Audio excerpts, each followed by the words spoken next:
ಸಾಮಾನ್ಯವಾಗಿ ಮನೇಲಿ ಯಾರಾದ್ರೂ ಹೆಣ್ಮಕ್ಳಿದ್ರೆ ಅರ್ಶನ ಕುಂಕುಮಕ್ಕೆ ಅಂತ ಒಂದಷ್ಟು ಆಸ್ತಿ ಕೊಡುವಂಥದ್ದಿದೆ ಇದ್ದವರು ಯಾರಾದ್ರೂ, ಅಥವಾ ನಾವು ಚೆನ್ನಾಗಿಲ್ಲ ಅಂದ್ರೂ ನಮ್ಮ ಜೊತೆ ಒಡ ಹುಟ್ಟಿದಂತ ಅಕ್ಕ ತಂಗಿಯರು ಚೆನ್ನಾಗಿರ್ಲಿ ಅಂತ ಹೇಳೋದು ಕೂಡ ಇದೆ. ಆದ್ರೆ ಬೆಂಗಳೂರಲ್ಲಿ ಆಸ್ತಿಗೋಸ್ಕರ ಒಡ ಹುಟ್ಟಿದವಳ ಮೇಲೆ ದೌರ್ಜನ್ಯ ಎಸಗಲಾಗ್ತಾ ಇದೆ.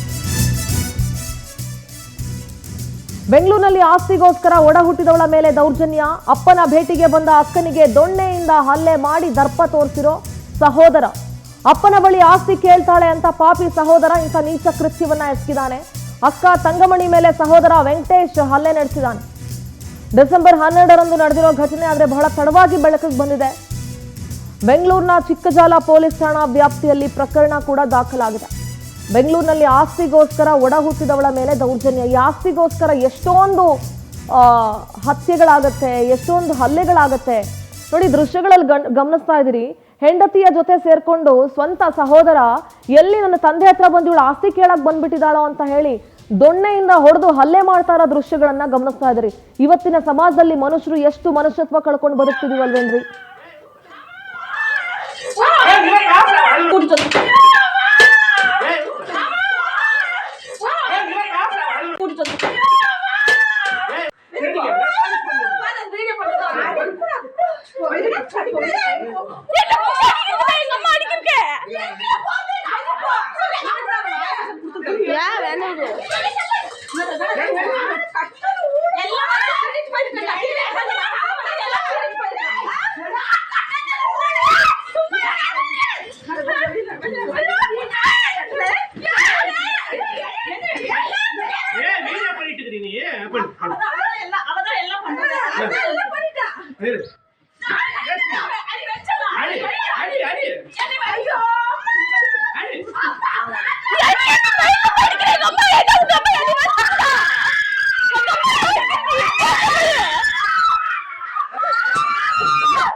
வீடியோ என்ன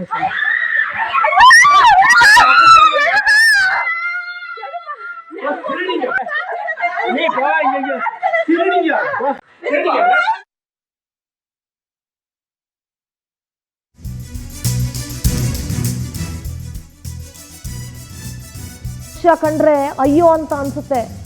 ತನ್ನ ಹೆಂಡತಿ ಜೊತೆ ಸೇರ್ಕೊಂಡು ಅಕ್ಕನ ಮೇಲೆ ಹಲ್ಲೆ ಮಾಡಿದ ವೆಂಕಟೇಶ್. ಆರೋಗ್ಯ ಹದಗೆಟ್ಟು ಹಾಸಿಗೆ ಹಿಡಿದಿದ್ದಾರೆ ತಂಗಮಣಿ ಅವರ ತಂದೆ ನೋಡ್ಕೊಂಡು ಹೋಗೋಣ ಅಂತ ತಂಗಮಣಿ ಬಂದಿದ್ರು. ಆದ್ರೆ ಅಕ್ಕನ ಮೇಲೆ ಎಲ್ಲಿ ಆಸ್ತಿ ಕೇಳಕ್ ಬಂದ್ಬಿಟ್ಟಿದ್ದಾಳೋ ಅಂತ ಅಟ್ಯಾಕ್ ಮಾಡ್ದ. ಏನ್ ಆಸ್ತಿ ನೀನು ಹೋಗ್ಬೇಕಾದ್ರೆ ಹೊತ್ಕೊಂಡು ಹೋಗ್ತೀನಪ್ಪ. ಚಿಕ್ಕಜಾಲ ಪೊಲೀಸ್ ಠಾಣೆಯಲ್ಲಿ ಕಂಪ್ಲೇಂಟ್ ಫೈಲ್ ಆಗಿದ್ದು, FIR ದಾಖಲಾಗಿದೆ. ವೆಂಕಟೇಶ್ ಹಾಗೆ ಆತನ ಪತ್ನಿಯ ಮೇಲೆ ಅಕ್ಕನಿಗೆ ತಮ್ಮ ಹಲ್ಲೆ ಮಾಡಿದ ದೃಶ್ಯ ಕಂಡ್ರೆ ಎಂಥವ್ರಿಗೂ ಕರಳು ಚುರುಕನ್ನುತ್ತೆ, ಅಷ್ಟೇ ಕೋಪ ಕೂಡ ಬರುತ್ತೆ. ಇಂಥ ಸಹೋದರರು ಯಾಕ್ರಿ ಬೇಕು? ಸಹೋದರತ್ವದ ಬೆಲೆ ಗೊತ್ತಿದ್ಯಾ? ಹೆಣ್ಮಕ್ಳೇನಾದ್ರೂ ಕಷ್ಟದಲ್ಲಿದ್ರೆ ಅಥವಾ ಹೆಣ್ಮಕ್ಳು ಕೆಟ್ಟರೆ ಬರೋದೇ ತವ್ರ ಮನೆಗೆ. ಆದ್ರೆ ಇಂಥ ಸಹೋದರರಿದ್ರೆ ಯಾವ ತವರು ಉಳಿಯುತ್ತೆ ಹೆಣ್ಮಕ್ಳಿಗೆ? ಇಂಥ ನೀಚ ನೋಡಿ, ಇಂಥವ್ರು ಇರ್ತಾರ?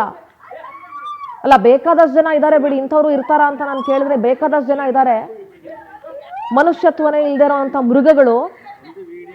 ಆಸ್ತಿ ಅಂತ ಅಂದ್ಬಿಟ್ರೆ ಅದೇ ಶತ್ರು ಹೊತ್ಕೊಂಡು ಹೋಗ್ತಾರೆ ಅಂತ ಅನ್ಸುತ್ತೆ. ಅದಕ್ಕೊಂದು ಕೂತು ಮಾತಾಡಿ ಆ ಥರದ್ದೇನಾದ್ರು ಸಮಸ್ಯೆ ಇದ್ರೆ, ಆದ್ರೆ ತಂದೆ ನೋಡಕ್ ಬಂದ ತಕ್ಷಣ ಈ ರೀತಿ ಹಲ್ಲೆ ಮಾಡೋದಿದೆಯಲ್ಲ,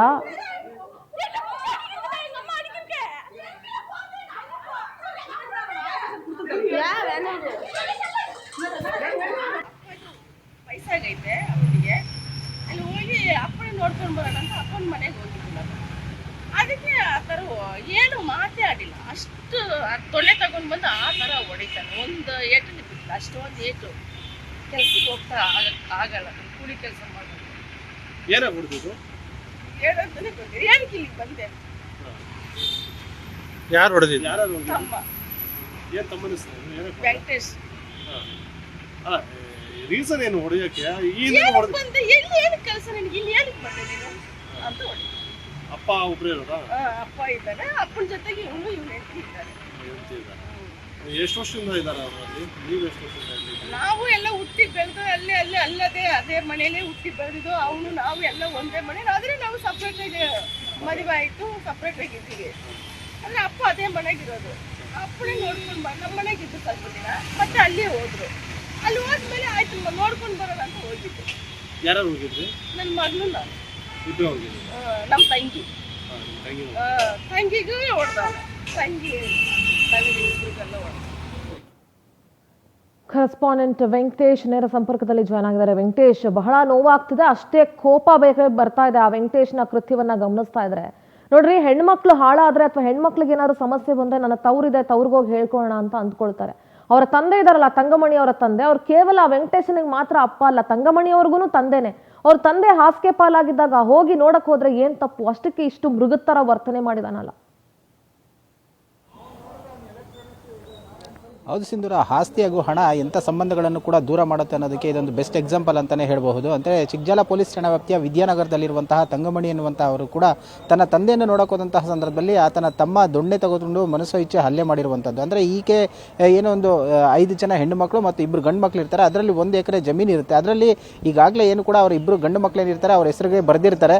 ಸೊ ಆಗ ಈ 5 ಜನ ಹೆಣ್ಮಕ್ಳು ಕೂಡ ತಲಾ 1 ಕುಂಟೆಯನ್ನು ಕೇಳುವಂತ ಕೂಡ ಹೋಗಿ ಕೇಳಿದ್ದಾರೆ. ಇದರಲ್ಲಿ ಕೊಟ್ಟರೆ ನಮಗೂ ಜೀವನಕ್ಕೆ ಅನುಕೂಲ ಆಗುತ್ತೆ ಅಂತ ಹೇಳಿ.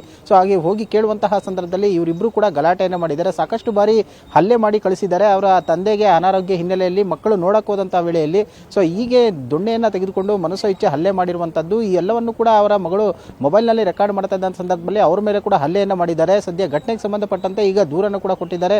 ದೂರಿನ ಆಧಾರದ ಮೇಲೆ ಈಗ ಚಿಕ್ಕಜಾಲ ಪೊಲೀಸರು ಕೂಡ FIR ಅನ್ನು ದಾಖಲಿಸಿಕೊಂಡು ತನಿಖೆಯನ್ನು ಮುಂದುವರಿಸಿರುವಂತದ್ದು. ಇನ್ನು ಈ ವೆಂಕಟೇಶ್ ಏನಿದ್ದಾನೆ, ಈತ ಕೂಡ BMTC ಒಂದು ಡಿಪೋನಲ್ಲಿ ಒಂದು ಮೆಕ್ಯಾನಿಕ್ ಆಗಿ ಕೆಲಸ ಮಾಡ್ತಾ ಇದ್ದು ಕೂಡ ಈತನಿಗೂ ಆರ್ಥಿಕವಾಗಿ ಚೆನ್ನಾಗೇ ಇದೆ. ಆದರೆ ಹೆಣ್ಣು ಮಕ್ಕಳಿಗೆ ಸ್ವಲ್ಪ ಕಷ್ಟ ಆದ್ರಿಂದ ಅವರು ಬಂದು ಕೇಳೋದಕ್ಕೆ ಹೋಗಿದ್ದಾರೆ.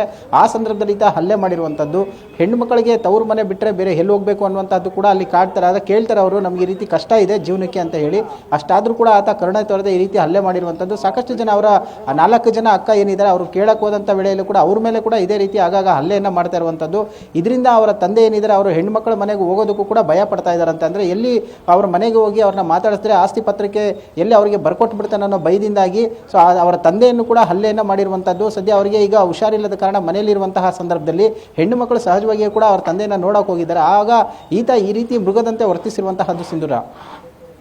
ಥ್ಯಾಂಕ್ ಯು ವೆಂಕಟೇಶ್, ನಿಮ್ಮೆಲ್ಲ ಡೀಟೇಲ್ಸ್ಗಾಗಿ.